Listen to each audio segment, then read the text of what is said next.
Welcome to Cybercamping, and today I have a very special guest. Thank you. Your name is Patrick. Yes. And we get back to you because first I will say that we are sending live from the ISC conference and not the ICS conference. Right. It's due to the name Industrial Security Conference. So we're sitting here in Copenhagen in this nice room and we'll have a nice talk now.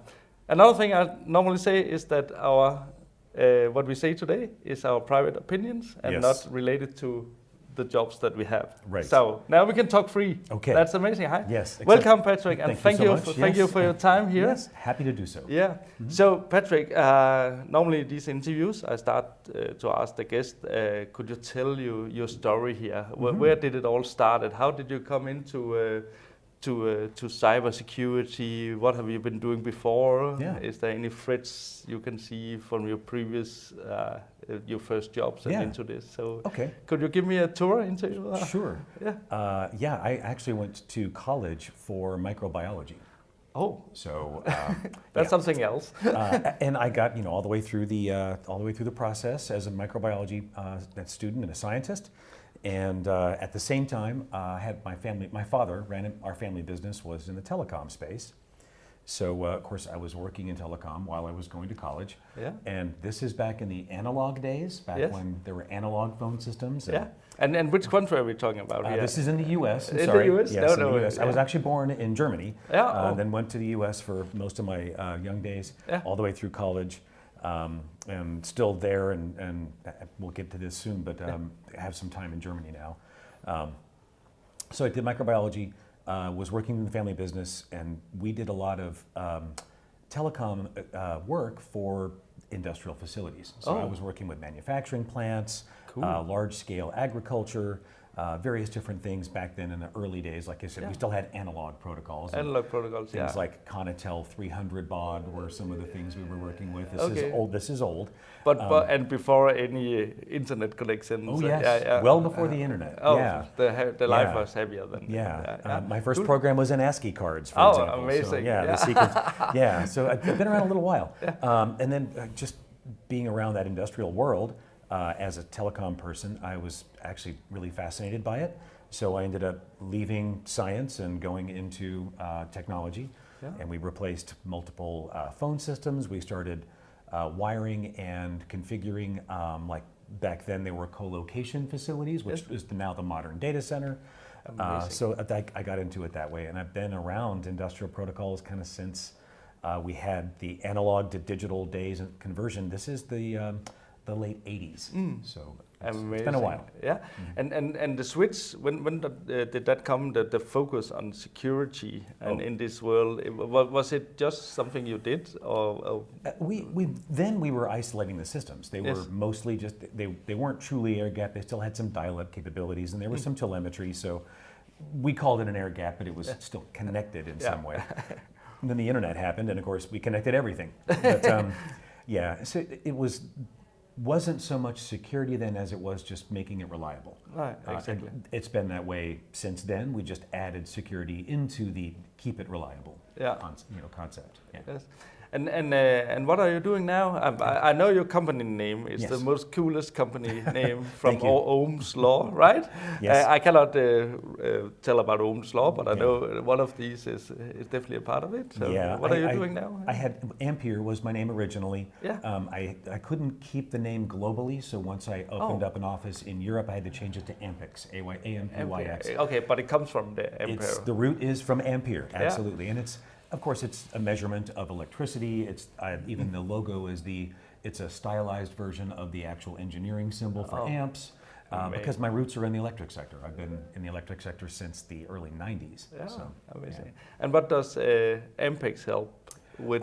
Ampyx, as a company, we're OT security. So we do just a consulting firm. There's no product, there's no hardware, no software. Just bright people doing amazing things in the OT space, from everything from, hardware hacking, pen testing, all the way up to full program development, regulatory, GRC, board and executive advice, I'm a former regulator. I helped write the NERC standards in the U.S., and then I was the first NERC auditor.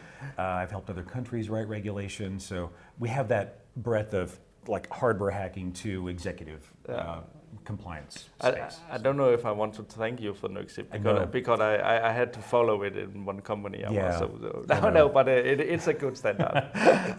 It helped move the needle.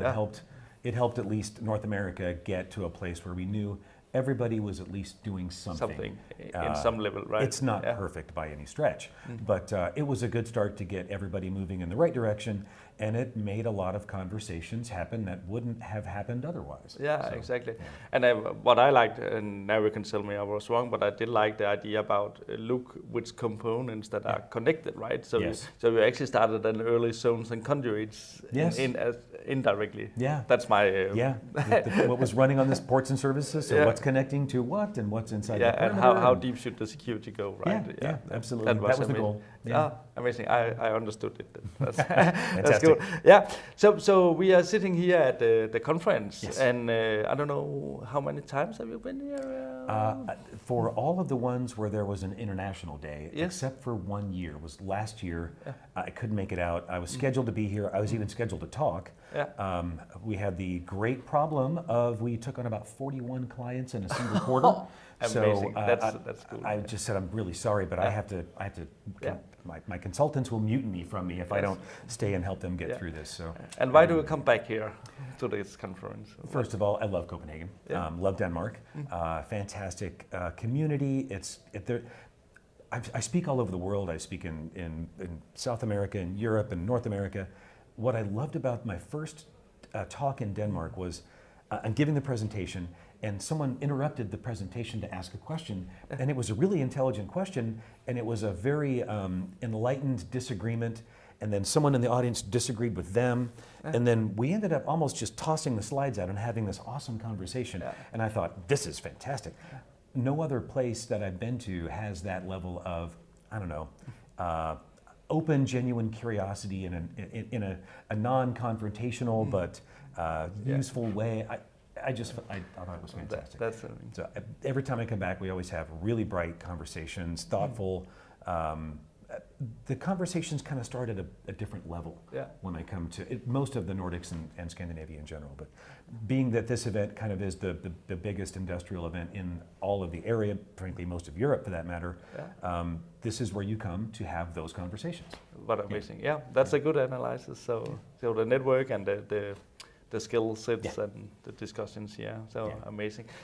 Just one question about Ampex. Did you say you have an office in US and in Germany? Or? Yes, I have they're basically sister companies. Okay. What I wanted to do was make sure that they were insulated from each other for good reasons. So I had an office in Tallinn for a while. We've been based in Europe for several years, but the office was in Estonia. Estonia is very wonderful and great to do business. There's just too much uncertainty in the space. So as much as I love Estonia, I wanted to keep the business safe and stable. So I have roots in Germany, of course. I was born there. So I moved the headquarters to Hamburg actually last week. Oh, so amazing. Yeah. Congrats. Hamburg is also a nice... I fell in love with Hamburg. It's a really nice city. And Denmark could easily have been German, so Well, and it's like a 4.5-hour train ride from Hamburg here, so I get to come see all my friends in Denmark much more often. That's amazing. Cool. So you went to Germany to live as well, or I'll be probably half-time in Germany and half-time in the U.S. because I still have to run the American side and the American firm, and we do a lot of NERC work, of course, because we help write the standards, and a lot of my consultants are ex-utility people, and then we still do other things like the TSA regulations and the gas space, various other things. So I'll be there for probably half the year to take care of that side, and then back over here half the year to take care of the European side. But I get the wonderful opportunity to do that. So that's amazing. That's good to have you nearby. Yeah, definitely. So just a OT security question for you as well.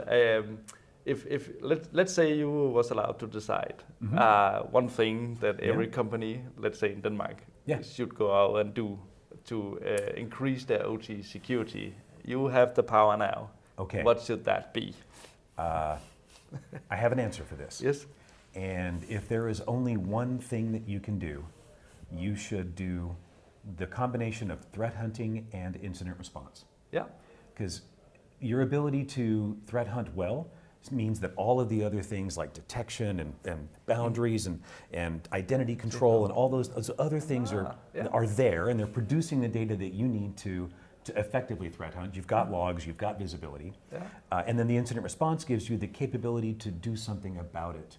So if you've got the incident response capability, that also means that you know where to look. You have an asset inventory, you know what's been affected.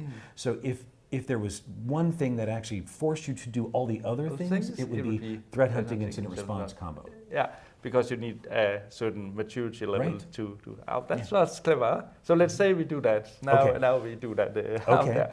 Okay.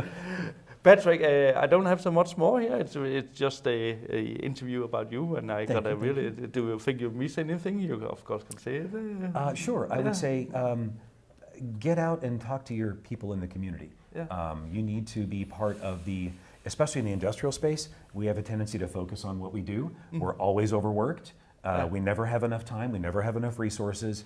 In what little bit you can give, find the community, talk to your peers, because we need to share ideas. We need to be able to know each other, because when something happens, not if it, but when it happens, you need to know, are you seeing the same thing I'm seeing? I need help with this. You know this protocol better than I do. Can you help me find this? You need to have that support group in your community, and none of us can do this alone. So get out to meet your peers and make those connections. It's very important. Even though you're busy. Yeah. Even though you're busy. Okay. It's just something to make it happen. I know it's tough. There's one rule here. When you have been in the camping chairs, you get this very unique and not able to copy badge. And actually, if you have it on next year, you can actually get free beers from me. Free beer. So if you remember that. So I will definitely be wearing it. Yeah, that's good. So thank you for joining this thank you so much for having me. talk, and have a nice conference. Thank you. You too. Have a nice conference. Thanks, everyone. We will be sending again around 3 o'clock, where a guy called Martin Boller is joining. He definitely have some. Martin's great. Martin is great. So look with us there, and see you around.